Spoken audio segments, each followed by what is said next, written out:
وناقشنا على المستوى الثنائي الآن، وناقشنا القضايا الملفات الإقليمية والدولية، ونحن نؤيد الدور المركزي للأمم المتحدة ومع تأسيس الميثاق الأممي، ونحن ندعم الاحترام من قبل جميع الأطراف الحق جميع الدول على تقرير مصيرها.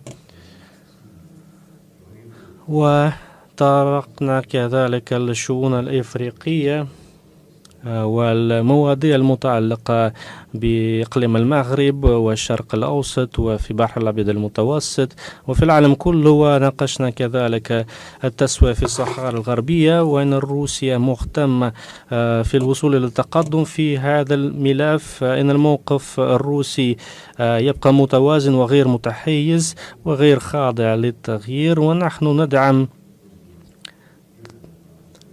الوصول إلى تسوية مستدامة وطويلة الأمد على أساس قرارات مجلس الأمن الأممي ذات الصلة.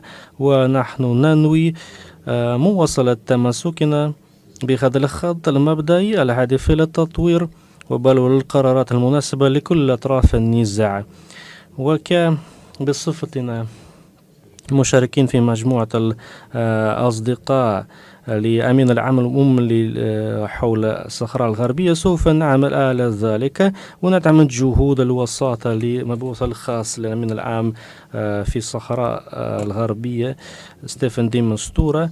ونحن ننطلق من حميد توفير الظروف المناسبة لعمل فعال لبعث الأممية في الصحراء الغربية التي تلعب دور مهم لبسط الاستقرار على الأرض.